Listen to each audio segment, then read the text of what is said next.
Ben Johnson's decision happened quickly as we expected, but it did not go the Raiders' way. So what's next? That plus more on Tuesday's edition of the Locked On Raiders podcast for January 21st, 2025.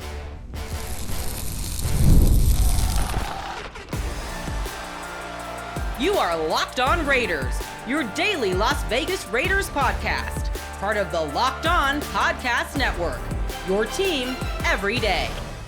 And welcome in, Raider Nation, to another edition of the Locked On Raiders podcast. Thank you so much for making the show your first listen of the day. We definitely appreciate you, whether you catch us wherever you find your favorite podcast or you're checking us out on the YouTube page. You know we appreciate that. The show grows each and every day. That's because of your consistent support and because of the job my man Ari does behind the scenes on the YouTube page, making sure we look good and sound good each and every day. So we shout him out. We appreciate him. He's on Twitter at Ari Produces. I'm on Twitter as well, as many of you know, at your boy Q254. And if you want to be a part of the show, get your feedback in 707-654-4693. That's the Locked On Raider podcast voicemail line. Trust and believe. Plenty of feedback after what we found out on Monday, on Martin Luther King Day, that Ben Johnson was not going to be the next head coach of the Raiders, but instead take the job with the Chicago Bears. You know, we'll talk about that in a hot minute, but there's plenty of feedback to get on about that and what's next for the Raiders. So we'll do that as we close out the show. Segment number 3. Segment number 2, we'll continue with our series, Getting to Know the Potential GM. Brandon Brown, he's a guy that met with the Raiders on Monday, spent a lot of time just like Chad Alexander did from the Chargers. Brandon Brown also met with the Raiders, and so Jordan Rodon from ESPN was a guest on my radio show and broke it on down what Brandon Brown brings to the table, what he is for the Giants organization, just a little bit of behind the scenes, as a lot of us don't really know all these different front office personnel guys. So we'll continue to get to know the potential GM with Brandon Brown in segment number 2 of today's Locked On Raiders podcast. Here in segment number 1, news and notes of the day as always. And of course, a lot of that has to do with Ben Johnson deciding to take the job with the Bears as opposed to the Raiders. We'll get into that after I tell you about the title sponsor of the show, which is Gametime. Download the Gametime app, create an account, use promo code LOCKEDONNFL for $20 off your first purchase. And before I get into anything, I always like to, anytime I make a mistake, I always like to come back to the show and let it be known that I made a mistake. And I think on Monday I made the ultimate mistake that I probably shouldn't have made, but somehow, some way I did. Mentioned my son Kimani and him passing away, and it was wild as I'm talking, as I'm recording, as everything processing, putting the podcast together. I kept saying something doesn't sound right. Something just seems a little bit off. And what it was is I was off. I was off on my days. Actually, the day that Kimani passed away was on January 22nd, which, if you're looking at the calendar, is actually tomorrow. But what had happened was it was January in 2020. So in my mind, I have 1/20/20 in my head, when in my mind I should have 1/22/20, right? And so it's just, I was like, man, it's just something doesn't seem right. I don't remember it being MLK Day. Something's not right. No joke, Raider Nation, in the middle of the night, I woke up and was like, wait a minute. That's not the right date. What am I doing? So, look, I'm going to celebrate him, talk about him. I'll talk about him anytime I can, right? Love to talk about young dude, my firstborn, right? I mean, he was my guy and still is my guy. But, you know, people celebrate their birthday all year, all month long, all week long. I'll just go ahead and show him love all week long, since clearly I wanted to jump into Kimani a little bit earlier than I was supposed to. Jump the gun a little bit talking about him on Monday, but that's okay. Like I said, I'm not going to ever apologize for talking about Kimani and obviously miss him each and every day. And it's always heavy on my mind whenever like the New Year's hits, because I'll tell you real quick, and then we'll get into some Raiders conversation. When 2020 hit, I thought that was going to be the year of all years. Like, I thought I was going to be living high off the hog in 2020. You know, when you have a vision and you just think that everything's about to come together and, man, everything that you've always hoped and dreamed for is about to happen. Like, Baylor was going to the Sugar Bowl, so they were playing in New Orleans to start off 2020. Then the Super Bowl was going to be in Miami in 2020, and it was. It was the 49ers and the Kansas City Chiefs. And then the draft was supposed to be in Las Vegas, and at the time I was still living in Central Texas. I wasn't here in Las Vegas. So I'm thinking, man, within a 5-month period, I'm going to be in New Orleans. I'm going to be in Miami. I'm going to be in Las Vegas. You can't tell me nothing. And, well, it obviously didn't work out that way. Baylor did go and play in the Sugar Bowl. They lost it. Then Matt Rule left the team and, took a job with the Carolina Panthers. And that was one story. Obviously, the pandemic hit. That was big time. Matter of fact, that hit while I was in Miami Kimani for the Super Bowl. Matter of fact, I think I probably got COVID before COVID was really a thing. I just don't know. I remember being really sick that week. But a couple days before we took off, before the Super Bowl and being on Radio Row, that's when Kimani passed away. So everything is just one of those big blurs, and all the days just kind of run together. And then Kobe Bryant passed away a couple days after Kimani, 4 days after Kimani. So everything just really just ran together. So, I say all that to say that I was a couple days ahead of the passing date of Kimani. But again, I don't need the date of him passing or his birthday to be able to talk about him. I could talk about him at any time. But do appreciate all the people that reached out and said they were thinking about me and the family and thinking about Kimani on what I advertised as the day that he passed away, when actually, in actuality, it's not till tomorrow. But I do appreciate that. Anyway, myself and the family definitely appreciate that. Now, on to Raider conversation. Obviously, the big news, and this is another side note, and this is something I've talked about on this show, and I remember telling Vinny Bonsignore and others that I work with at the Raiders radio station, Raider Nation Radio 920, I said, man, it always happens during holiday weekends. There's always a coaching hire that's going to happen. Keep your head on a swivel. Something's going to happen. I said that on this show. Right? Keep your head on a swivel. And I actually talked about Matt Rule when he got the job there at Baylor, and I was mowing the lawn when it happened, right? And because I was off work that day. Well, lo and behold, MLK Day, Monday, find out bright and early that Ben Johnson is, in fact, taking the job with the Chicago Bears and not taking the job with the Raiders, even though a lot of people had pointed the fingers and connected the dots, including myself, that, there was a good chance that Ben Johnson had got with Tom Brady and company and was going to take the job with the Raiders. He was going to have the long contract. He was going to have time to build it in his image. And ultimately, he chose not to. He chose to go to Chicago, where they have a built-in quarterback there in Caleb Williams. And, I'll say this, as much as I talked about it on Monday's show, I'm glad it's happening quickly. I'm very glad that it happened quickly, right? I mean, think about this. What if the Lions had played all offseason and made it to the Super Bowl, and then whatever happened, they win the Super Bowl, they lose the Super Bowl, but they don't get their season wrapped up till February 10th. All of a sudden, all the potential coaches that are out there, they all got jobs, right? It would have been him and Aaron Glenn that didn't have jobs, and that's it. And there's not very many positions to be filled in this. So all of a sudden, if he decides to take the Bears job after that, then what are the Raiders stuck with? So even though I know a lot of Raider Nation is upset, and trust and believe, I know a lot of Raider Nation is upset. My Twitter account says that, right? All the feedback, good and bad, a lot of negative DMs about Ben Johnson going to the Raiders, or going to the Bears as opposed to the Raiders. It was a wild day, and I get it. Emotions are running high, so it just kind of is what it is. But I'm just glad now that Ben Johnson has chosen the Bears, the Raiders still have Aaron Glenn as a possibility, Steve Spagnuolo as a possibility, Pete Carroll, who actually was the number 2 guy, and we've talked about that on the show. Ben Johnson was the number 1 option for the Raiders. That's who they really wanted, and then Pete Carroll was going to be number 2. I don't know who number 3 is, but they have options. They've interviewed Vance Joseph. Ron Rivera was in, former coach. Robert Saleh was in. So there's a lot of guys that the Raiders have talked to, which, again, is why I'll continue to say I thought they were doing things the right way by casting a very wide net. Todd Monken, who's the OC of the Baltimore Ravens, there's still no word on if and when he's going to talk with the Raiders. But don't worry. I mean, I know that it's disappointing that the number 1 target decided not to pick the Raiders, but sometimes things work out, right? Things happen for a reason. Ben Johnson wanted the quarterback. Look, we saw it, right, on Saturday. We saw what Jared Goff looked like going up against Washington. He had a really bad day, turned the ball over a lot. I'm sure some of that played in Ben Johnson's thoughts, like, wait, hold on. This team doesn't really have a quarterback yet. They have the number 6 overall pick, so they might not be able to get their quarterback this year.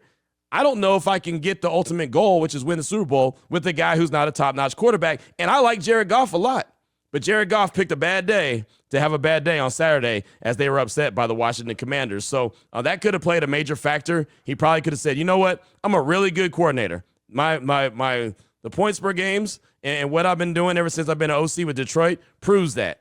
But can I get over the hump with just an average quarterback or someone just a little bit above average, or do you need more? Again, we talk about the quarterback. A lot of people believe Aiden O'Connell is the end-all, be-all and could be the franchise quarterback. I do not. I think that you need a much more dynamic quarterback, right? And regardless of what that is, a guy that can use his legs or not, but a guy who's got arm talent and could be a really talented quarterback, like we saw Jaden Daniels on Saturday against the Detroit Lions. So I'm sure a lot of that played a factor in Ben Johnson's ultimate decision to choose the Bears over the Raiders. But it kind of is what it is, right? Again, glad that it happened early in the process. Glad that the Raiders have different options and different ways that they can go. That is a win in a losing scenario, it is still a win.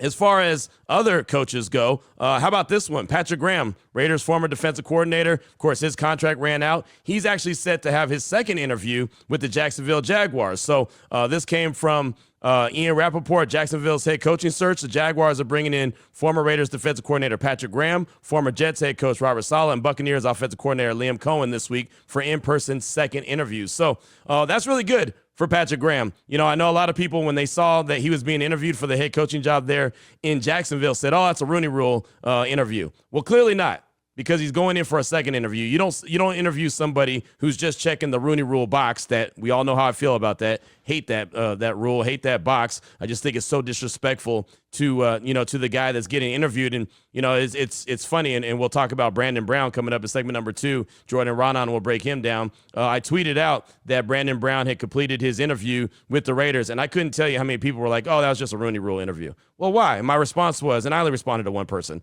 I was like, "Why? How come someone like Lance Newmark isn't a Rooney Rule, or isn't just a check in a box?" And so I hate to have that narrative out there, and that's why I hate the rule. I understand what they're attempting to do, but whenever you can just say, "Oh, that guy's just a Rooney Rule interview," then it's not really worth it. But with that being said, Patrick Graham is going to interview for the Jaguars head football coaching job for the second time. So that's really cool. The Raiders would get a third-round pick if he's hired to be their head coach. I don't know if he's going to be the head coach. They have obviously different options, Robert Saleh, Liam Cohen, and him as well. And they could still go in different directions, like maybe Aaron Glenn.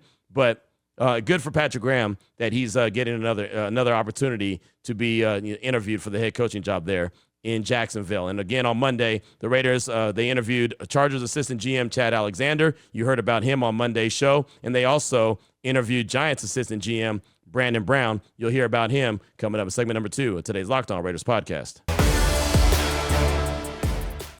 Before I get to that, though, I do want to tell you about one of the great sponsors here on the show, which is Gametime. I love going to live events, sports, music, theater, comedy shows. I love to go to comedy shows. They are fantastic, and they make great memories, right? Especially when you're up there laughing and just kind of letting everything, whatever's going on in the outside world, just kind of get past you for a couple hours. That is fun and exciting. Well, Gametime has made it even easier to get tickets to your favorite events with their new feature, Gametime Picks. It filters out fluff to show you only incredible deals on great seats, so you don't have to waste time searching through thousands of tickets. Take the guesswork out of buying tickets with Gametime. Download the Gametime app, create an account, use promo code LOCKEDONNFL for $20 off your first purchase. Terms do apply. Again, create the account, use the promo code LOCKEDONNFL, that's LOCKEDONNFL for $20 off. Download Gametime today. What time is it? Y'all know what it is. Gametime? Shout out to my mom. She likes when I say it like that. All right, Raider Nation, here we go. Segment number 2 of today's Locked On Raiders podcast. Want to continue with our series, and I think this has been a lot of fun. We're going to continue to do this, getting to know the next Raiders potential GM, right? Because they're bringing in a lot of different guys to talk to. They've already talked to Packers Vice President of Player Personnel, John Eric Sullivan.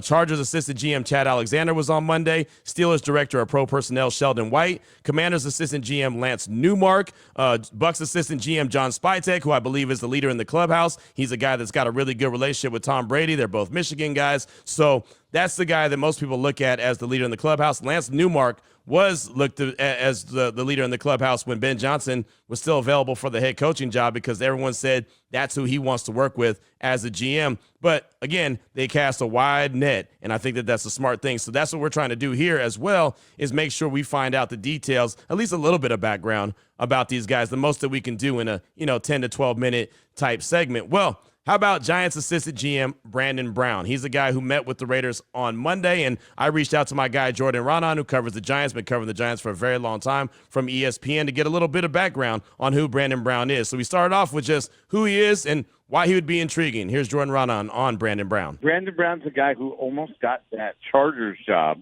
last year. He was a finalist along with Joe Ortiz, who ended up getting it from, he has the Baltimore connection with Jim Harbaugh. And Brandon Brown, I don't know exactly what the connection is, but he had a really strong relationship with Brandon Brown. And that's the thing here is I'm curious, like, what direction the Raiders eventually end up going. If Brandon Brown is one of the contingencies, if perhaps, because he does, I know, have strong relationship with a bunch of college coaches. So that's definitely something to maybe keep an eye on there. But you heard, believes in. He comes from the Eagles, right? Where he believes in the Eagles. Their success has long been contingent on building from the trenches, offense and defense. Now, we could sit here and debate whether the Giants did a very good job at that this year. Mm-hmm. Go look at their run defense and their overall offense, and you see, okay, they went 3-14. What is that? What else there is there to say? Right. So the implementation of it might not have been great this year, but he was part of it. Look, what the Giants did do well this year was they produced a good 2024 draft class, and it was a good draft process there this year. The first 2 years, not so much.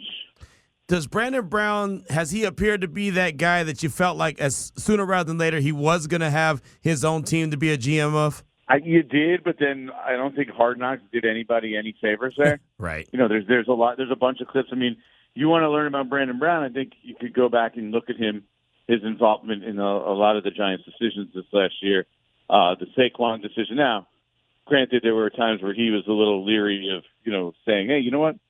Maybe this isn't the greatest idea of just letting Saquon walk. But, I think you can go look at that and kind of get an idea of what you'd be getting with Brandon Brown.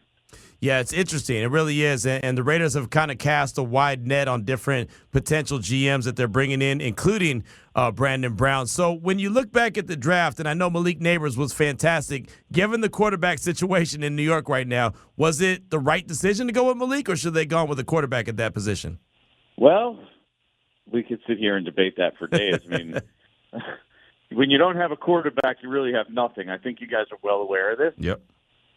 So until they get a quarterback, I guess the jury's still out on that answer, right? Because, heck, Bo Nix looked pretty darn good, and I think all the teams that didn't get Bo Nix are sitting there right now saying, you know what? We might have made him a little mistake there. Who knows what J.J. McCarthy is? Who knows what Michael Penix ultimately is? There was a lot of options. Now, there are a lot of people who definitely have questions about this year's draft class and whether these guys are even as good as the fourth, fifth, or sixth guys that were out last year. I'm talking about J.J. McCarthy, Michael Penix, and Bo Nix. So I don't know. We'll have to wait and see whether it's the right decision or not. But now it puts the Giants in a situation where they almost have to. Like, how do they go about this offseason with a GM and head coach who are coming off 3-14 in year 3? It got retained, which I think is rare enough already. But essentially the owner said they're on the hot seat, and obviously this plays into the Raiders as well. It's almost like they have to, in some way, shape, or form. Maybe it doesn't, I guess, have to be in the first round, but they have to get a quarterback of the future. I mean, they've talked about this as their number one priority this offseason. So where do they get that in the draft? Can they get it at 3? Do they have to move up? Where's Shedeur Sanders going? That's the name to watch. I mean, the Raiders and the Giants are the two teams that you hear the most connected to him. Like whether he could kind of push his way there or not. I don't know whether they plan on doing that or not. But, you also have to wonder, you guys tell me what you think. Do you guys see Shedeur Sanders ending up in Cleveland? No, I don't. I don't think Dion would let that happen at all. I actually think Cleveland's going to trade out of that spot. So who are the two prime candidates to trade into that spot then? The Giants? The Giants at 3 and the Raiders at 6. And the Raiders. And let me tell you, and this all ties back now. Who do you hear is very close to that Colorado program and Deion Sanders? Brandon Brown. Okay, there you go. And I'm glad you said that, Jordan, because I know throughout the course of the year, the Giants had a lot of their front office guys, a lot of their scouts there in Boulder, Colorado, and I didn't know, were they all in on Shedeur? Were they checking out Travis Hunter? Was it both? What was the thing? It sounds like to me that Shedeur would be QB1 for the Giants. Is that correct? I don't know that. I think my heart of hearts says that. Mm-hmm. We don't know. There's nobody's telling you this, and I think We're a long way from finishing that. Like, the big part of the process is talking to guys, getting in there, finding out what makes them tick, and especially for the Giants, they're in a big market. This is a unique market in New York. Not everybody can handle the New York market. Just like LA. Las Vegas. It's a unique place. Mm-hmm. Not everybody would be, people who are wired a certain way might not be able to survive in Las Vegas, right? Like the temptations that are there. So you got to find the right guy. But I will tell you, especially since Brandon Brown is coming to, is requested for an interview, go look. There is a video out there. Brandon Brown was one of the guys. He was in Colorado multiple times throughout the year. Yeah. And at one point, he even spoke to the team and gave a speech to the Colorado players. So there's a video out there. Dion and his son actually posted it. So it's very interesting. And it makes you wonder. When I saw this, I was like, whoa, assistant GM on a 3-14 team. I wasn't sure he was going to get looks this offseason because of that. If you go 3-14, you contributed to building a 3-14 team, right? Like that's your resume. And the fact that the Raiders are looking at it makes me wonder, all right, who are they thinking of pairing him with potentially? And then what? And my second thought was, okay, where is this a possible connection to Shedeur Sanders and Dion in some way, shape, or form? Yeah, that's exactly why we reached out, and that's why I wanted to have you on, was to kind of connect those dots. Because again, as you said, a 3-14 team is not necessarily the team that all of a sudden you're going to get all these coaches and front office guys plucked from, because they just don't have that success going on there. But it sounds like there's a little something there, possibly behind the scenes, when it comes to Brandon Brown and what he brings to the table. But again, Jordan, it sounds like that, in previous years, he had some attention from other organizations, and it might just kind of be his time to get his own GM spot. Well, smart guy. Went to law school. I believe he got his law degree. You could tell when you talk to him that he's a smart guy, and it comes from that Eagles organization where they obviously built a powerhouse there. The Eagles, for whatever you want to say about them, they are consistently good and consistently talented. And I would want to pick from that organization as much as possible. I would probably want to pick from the analytical side of that organization. It seems like Howie Roseman lets the scout, he pushes the scouts to go, and then somehow he retains all the guys from, anything that kind of gives him an edge in regards to analytics and process and information analysis that they do there. So, but still, he has knowledge of that, and that's an organization that I think a lot of teams should be trying to replicate around the league. Because think about it, the Eagles have been good for the better part of 15 years? Yeah, it's been a minute. 20 years, Yep. 30 years, 40 years. I mean, they legitimately they don't have many sustained periods of failure over a really extended period of time. So some good stuff right there from Jordan on Brandon Brown. I think gives us a nice little background on who he is and what he brings to the table. And I do like the part that he's coming from the Eagles organization as well. They build from the trenches. I think Howie Roseman does a fantastic job there in Philadelphia. You see what kind of bully they've built there offensively and defensively. Again, their offensive line is second to none, and their defensive line is nasty. So definitely like the thoughts of him, getting that tutelage there under Howie Roseman, and of course being there in New York right now with the Giants. He also talked about at the end the relationship that he has with Deion Sanders. And look, the job is still open. The head coaching job for the Raiders is still open. Maybe Deion Sanders is now back in play. He's a guy that had reached out to the Raiders. He didn't personally, but his people did. He reached out and said that he was interested if he can coach up his kids. So maybe he's back in play. I don't know. But speaking of Deion Sanders in Colorado, found this audio, and this is from We Come in the Twitter account that's based from the Colorado football team, from Brandon Brown as he was addressing the Colorado football team. I thought this was some really good stuff. Again, a little bit more on potential GM Brandon Brown. Check it out. Fellas, how you doing? Good. I'm Brandon Brown, assistant GM with the New York Giants. Pleasure to be here with you guys. Say their title again because they need to hear that. Assistant GM with New York Giants.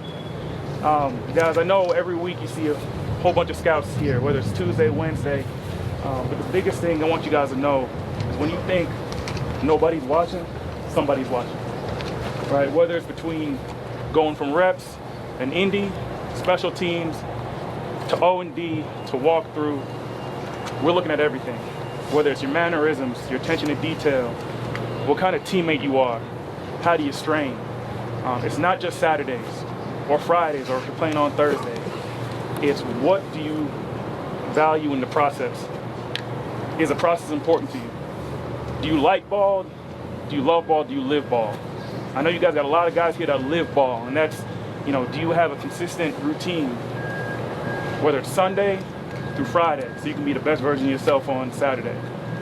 And I see what Coach is doing here culturally. It's not the same everywhere you go. This is not just a a pit stop. These are some of the relationships you're going to have. Like, I'm 36. Some of the best relationships I have in life are through ball. Because there's adversity you're going to go through with your brothers here that you can't duplicate with your family. And when you feel like, hey, you want to take the easy road out, give less than your 100%, realize who you're letting down. Because I'm telling you, this is just a team that's going to be here for this year. And even though a lot of you will be here next year, it's going to be a different dynamic and different team. So don't let these opportunities go by the wayside. You know what I'm saying? So when you think about people, process, culture, what I see you guys doing, especially today, is be intentional in everything you're doing in your process. The people value your brotherhood, your coaches, your QCs, your assistants. Good advice can come from anywhere. A lot of these guys have been in your seat and want the best for you, but the thing is, they can't do it for you. They can't ever want it for you more than you want it for yourself. So just be conscious of it. Don't piss a day away. And just say, I'll get it back the next day. So there's Brandon Brown, again, the assistant GM there in New York with the Giants. The Giants and their scouting department spent a ton of time in Boulder, Colorado with the Colorado football team over the course of the year. And so that was an opportunity when he got to address him. Just a couple minutes of what he said to him. But he had a lot of good things to say in that couple minutes. At least I thought that was some really good stuff.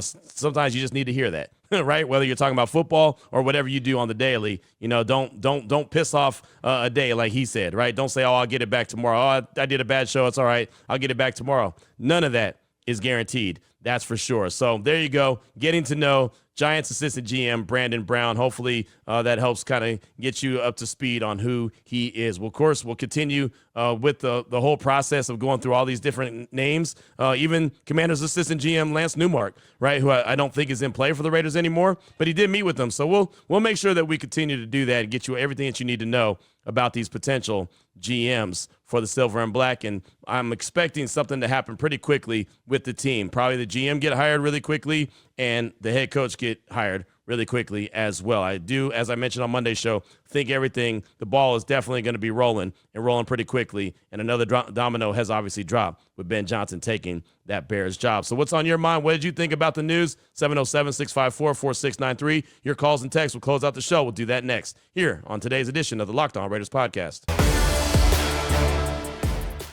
Before we get to that, though, I do want to tell you about another great sponsor, and that is PrizePicks. And it's playoff time. You're like me. You want to make the most of these final weeks of football action. This past weekend, the divisional round, I went 3-1, and that was just picking winners or losers. I lost that Buffalo Bills and the Ravens game. I thought Baltimore was going to get it done. Clearly, they didn't. Well, PrizePicks comes in strong for you right now, and if you love football and you want a chance to win real money watching the games, PrizePicks is the place for you. The best way to turn your sports opinions into cash with daily fantasy player projections. You simply pick more or less on player stats like total passing yards, rushing touchdowns for a shot to win up to 1,000 times your money. You can make your picks in less than 60 seconds. And whether you're looking for a flex play to boost your payout or want to cash out quickly, PrizePicks has got you covered. And with over 10 million members and billions in winnings, it's clear that people love the platform. So here's a special offer for all Locked On Raider podcast listeners, Locked On NFL listeners as well. Download the app, use the promo code Locked On NFL. It's all one word to get $50 instantly after you play your first $5 lineup. Again,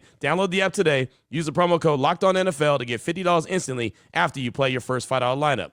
PrizePicks, run your game. Here we go, Raider Nation. Segment number 3 of today's Locked On Raiders podcast. Your calls and texts are after that Locked On Raider podcast voicemail line, 707-654-4693. Let's start things off with Lodi Cali Raider. He's calling to talk about who he thinks should be next now that Ben Johnson is off to Chicago. Here he is, Lodi Cali Raider. Hey, what up, Q? Lodi Cali Raider here. Just want to make a comment on the Ben Johnson not materializing for the Raiders, but him going to Chicago. Hey, listen, it is what it is. Let's get Pete Carroll in here to man this ship. Maybe he can get somebody like Schottenheimer to be the OC and Solid to be the DC, and I think we're solid. That'd be a good start. Anyways, man, want to know your thoughts, what you got going on, what you're hearing. Appreciate you. Shout out to UQ and Raider Nation. Lodi Cali Raider out. Lodi Cali, thanks for the call. And yeah, Pete Carroll's a good option for sure, right? He's a guy that Vinny Bonsignore started talking about well before Ben Johnson was even a consideration. Well before we even knew that Ben Johnson was going to get an interview with the Raiders, it was all Pete Carroll, Pete Carroll, Pete Carroll. That's why here on the show, I did so much background on Pete Carroll because it felt like, Vinny was talking about something that he may have known a little bit more insight to. And I do know for a fact it was Ben Johnson, Pete Carroll. That was the 1-2. That was the pecking order. And then I don't know who 3 is. I think Todd Monken is high on their list, but they haven't even had an interview with him yet. So I don't really know. And I think I'd be a little disappointed in Todd Monken only because from what I've heard from people that have played the game and played under him, he's very much like a Josh McDaniels type coach. And so I don't know if the Raiders need a guy like that again. But we know that he does do really well offensively. And what the offense they have in Baltimore is big time. But they also have Lamar Jackson and Derrick Henry. So that helps as well. He is familiar with Brock Bowers from his time at Georgia. But Carroll's a proven winner. He's a guy that's been there, done that. He knows how the culture's supposed to look. He knows how to build a team. I don't know how long the contract would be. I don't know how long he'd want to do it for. But if you can get any coach to coach the Raiders for more than a couple of years, you're already winning because, well, consistently, they have that revolving door. So Pete Carroll would be a good option. We'll see what direction they go. But I'm glad that everything is really starting to get rolling for sure. But thanks so much for the call. Do appreciate you.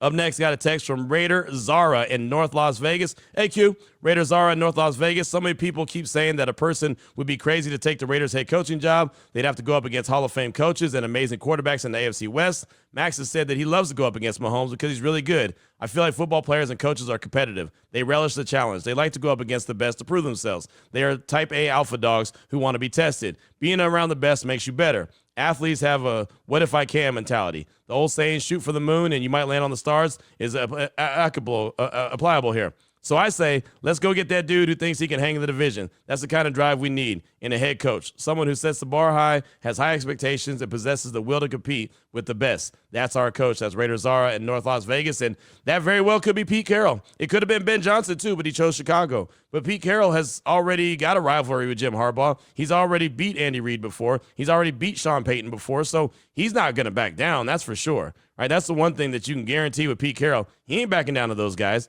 And he can actually, and JT the Brick said this best, he can stand and look those guys eye to eye. Right? He's on the same level playing field. Look, Sean Payton's only got 1 Super Bowl. Pete Carroll's got a Super Bowl win too. Right? Jim Harbaugh hasn't won a Super Bowl. Pete Carroll's got a Super Bowl win. And I know Andy Reid's got, a couple of them now. Yeah, potentially 3 in a row if they go and get this one done this year. But Pete Carroll has a ring. He has the jewelry. He has the hardware. He has a national championship as well. So, yeah, I mean, he can look them in their eyes and say, yeah, I'm not backing down to you guys at all. So thanks so much for the text. I think you brought up some really good points. Up next, got a call from Proto in Vancouver. He's calling to talk about losing out on Ben Johnson and why he's still hyped up, even though they didn't get the number 1 guy on the Raiders list. Here's Proto in Vancouver. Hey, Q, it's your boy Proto from Vancouver. So this is to you and to Raider Nation. So you guys heard Ben Johnson going to Chicago. We thought maybe us, but it's Ben Johnson. I was honestly hyped. I thought if we could legit land Ben Johnson, that would be massive for the franchise. But here's the thing, though. I've been thinking about it all day, and I'm honestly not even mad that we're not getting Ben Johnson. I still feel great as a Raider fan right now, because I think with Brady in the house, it just seems like they are doing the right thing. They're taking their time. There's not one going on one person, one plan. It's we're going to move, we're going to shift, we're going to work the business, we're going to work the market, we're going to understand how football is played before making a decision. So, yeah, I'm actually really glad, even though we didn't get Ben Johnson. Would I have loved Ben Johnson? Yeah, I would have, but I still feel very hopeful, Q. Very, very hopeful. I think we're back, man. Raider Nation, I think we're back. Let's just chill. Let's be happy. And let's just let the process play out. I think we're back, man.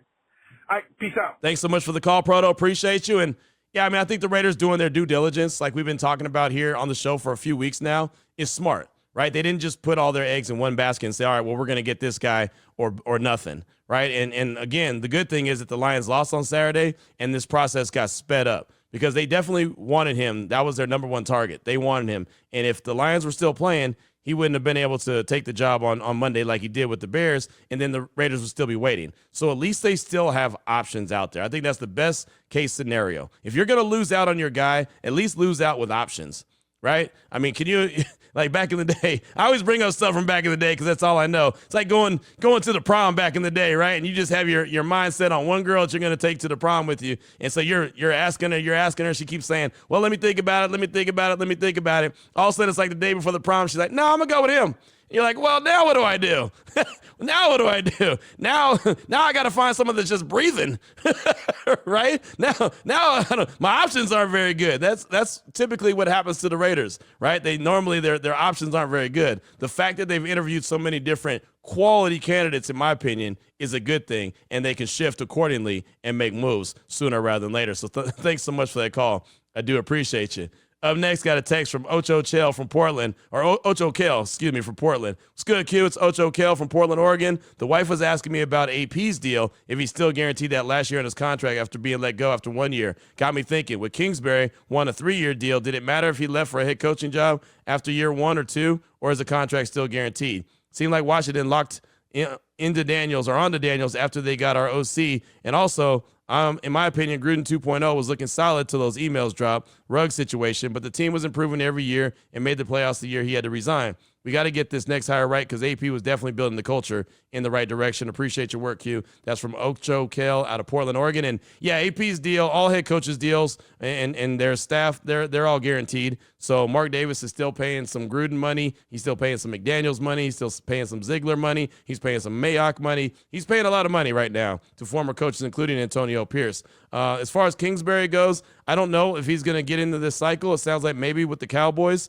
he's going to do an interview or so, and maybe they'll be ready. I don't know how good he is as a head coach. I know how good he is as an offensive coordinator, just not too sure what he is as a head coach. I mean, he tends to be good early and then tail off towards the second half of the season. So we'll see what happens with him. But he ultimately didn't want to be with the Raiders, I think, for multiple reasons. One was the length of the contract for sure. The other was he didn't see a clear path to them being able to get the quarterback. So he goes to Washington where they get the quarterback, right? They get the quarterback that he can obviously do really good things with, and you see what they're doing. They're about to play for an opportunity to go to the Super Bowl. So, yeah, he clearly made the right decision. You can't be mad. I'm not mad at him for that at all. But thanks so much for the text. Definitely appreciate you. Just got time for a couple more. Steven from Chicago. He's coming from a place of no hope, down to the dumps after Ben Johnson chose the Bears over the silver and black. Here's Steven from Chicago. What's up, Q? This is Steven from Chicago, originally Bakersfield, long-time listener, multiple-time caller. After today, with the news of Ben Johnson, I wasn't hoping for him. He wasn't the guy that was the guy that we needed to save our franchise.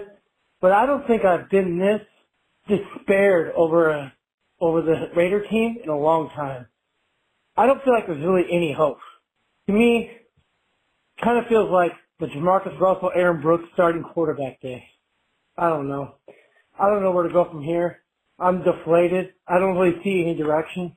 I don't have anyone who I'm just like, I mean, I love Max. He's our guy, and I love Brock, but I just feel very like another 3-4 years of just nothingness.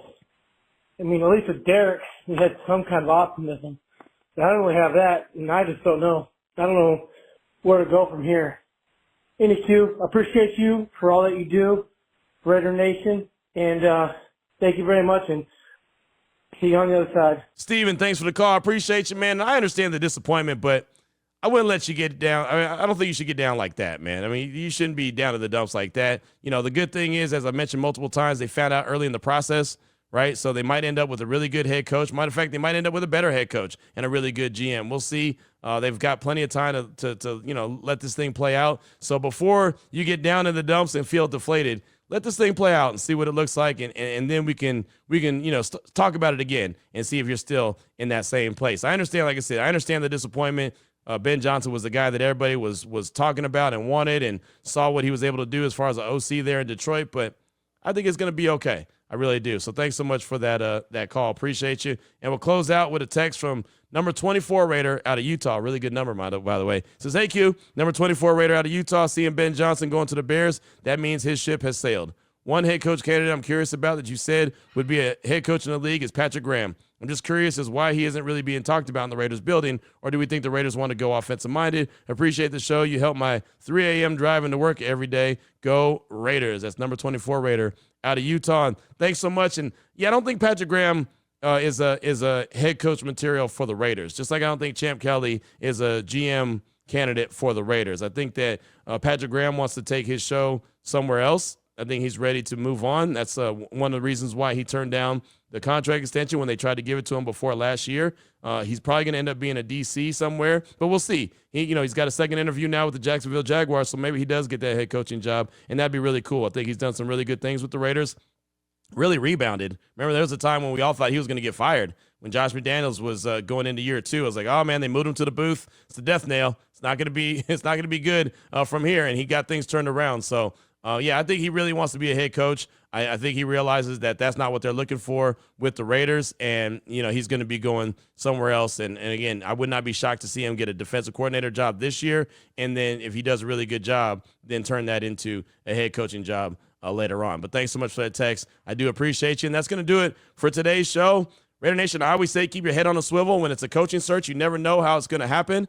You don't know when it's going to happen, and all of a sudden you have your mind on one thing, you're doing another thing throughout the course of the day, and all of a sudden, boom, everything changes really quickly. And again, I do think this process is going to continue to roll pretty quickly for the Silver and Black, the GM and the head coach, which is still open for the Raiders. So we'll continue. We'll get more calls and texts tomorrow. We'll get more news and notes, and we'll see where the adventure takes us, because that's all we can do. Like I said, keep your head on a swivel when you're looking for a GM and a head coach. So until tomorrow, Raider Nation, take care of yourself, take care of your family, love on your family. Most importantly, as always, just win, baby.